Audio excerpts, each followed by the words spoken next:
All right, so let's talk about next section, which is words have defaults that can exclude people.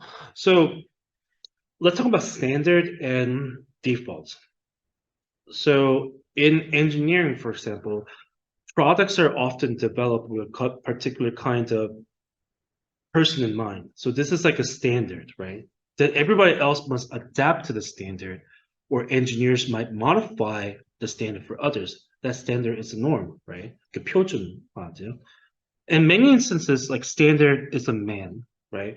So one example is the figures used to test car safety. So these figures were designed based on the typical man's height and weight.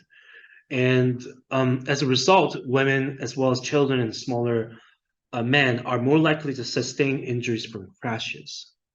So this also works in language, right? Words often have hidden defaults. The defaults signal who is in the group and who is in the outside of the group. So they can be reinforcers of exclusion by signaling who is considered the norm and that everyone else is exception, right? So we may not even notice words have a default until we modify them. So let me take you like one example. So when you heard the word couple, right? Couple, we might use the term like we might use that term couple to mean one man or one woman, but there are sometimes LGBTQ couples and we might you have one like two men or two women, right? And we add the qualifier same sex to couple, right? So in doing so, we are unconsciously stating that one man and one woman are the norm and everyone else is the exception, right? So we might not even realize we are using the modifier as a norm is embedded in the media, is in like human resource, HR, benefits, and many other places of authority. So I didn't even know like there was an alternative until I read an article in which the author used the phrases opposite sex couple and same sex couple, and so both words have a modifier, and that is like one way to reset expectations. They're no norm, then there are instead many ways to be a couple, each with its modifier. But using the word only those two terms does not include like couples where somebody or both are like T, G, and C.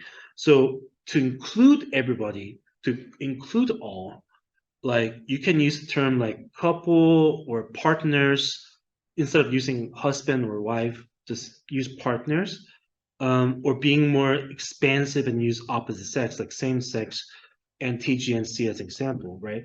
So there's no universal formula for you to know what is the most inclusive.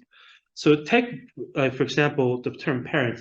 In the US, in America, like when you're making like policy, some organizations aim to be inclusive by saying they have parental leave for biological and adopted parents, right? As it turns out, there are more ways than binary to be a parent, right? To be more inclusive, focus on language that includes everyone who is welcoming a child into the family, right? So if you're not really sure how to use this language, I recommend like studying, educating yourself.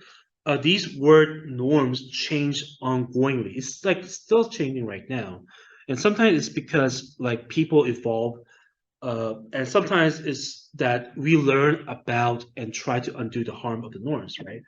But when you try to educate yourself, I recommend like seeing experts as opposed to starting by asking folks, right? They may not have the energy to educate you, but experts have devoted time to understand the nuance, and you can still, use that as a starting point of your journey to learn more about that.